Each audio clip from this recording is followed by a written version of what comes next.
হচ্ছে এখন ধর্ষণ বিরোধী একটা কর্মসূচি করতেছে। আপনারা যদি দেখেন সারা দেশব্যাপী হচ্ছে যেভাবে হচ্ছে ধর্ষণ হচ্ছে, আর তার চেয়ে বেশি বড় কথা হচ্ছে যে এর বিরুদ্ধে হচ্ছে কোনো রকম হচ্ছে আমরা অ্যাকশন দেখতেছি না। তার থেকে আমরা হচ্ছে আজকের কর্মসূচিটা আসছে।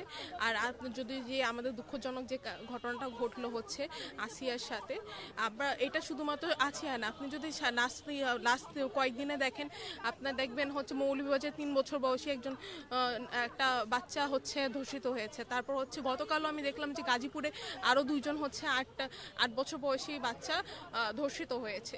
তো এরকম একটা অবস্থায় আপনি আপনার দেখা যায় যে সবসময় ধর্ষণের কথা আসলে আপনার নারীদের পোশাককে ব্লেম করা হয়। আপনি বলেন আমাকে যে 3 বছরের একটা বাচ্চা কি পড়েছিল, 8 বছরের একটা বাচ্চা কি পড়েছিল যে আপনি তাকে ব্লেম করবেন।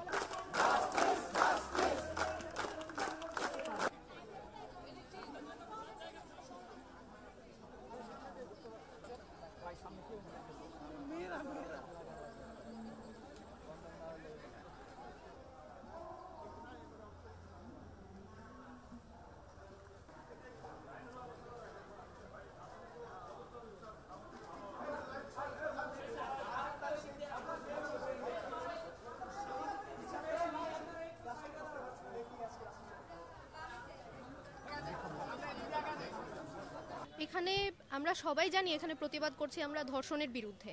বর্তমানে আলোচিত যে আসিয়ার ধর্ষণের কাণ্ডটি হয়েছে এটি নিয়েই আমরা সবাই প্রতিবাদ করছি।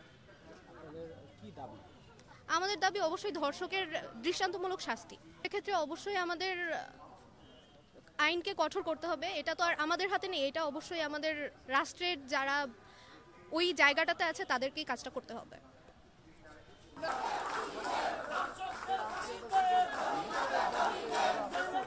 আমাদের শিক্ষার্থীরা এই ধরনের অপশক্তি থেকে পুনর্বাসনের নামেনি।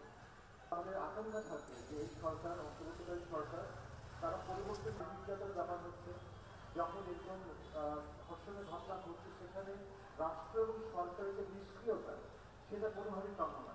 এবং সেই জায়গায় আপনাদের তো ভিন্ন কিছু করার নেই।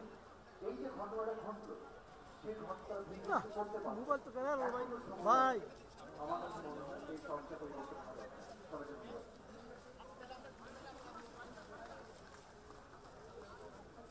শিক্ষার্থী হিসেবে আমাদের যেটা করণীয়, শিক্ষার্থী হিসেবে আমরা আসলে রাস্তায় দাঁড়াতে পারি, ঠিক আছে? আমরা তো নীতি নির্ধারক না, আমরা নীতি নির্ধারণের কোনো সিদ্ধান্ত নিতে পারবো না।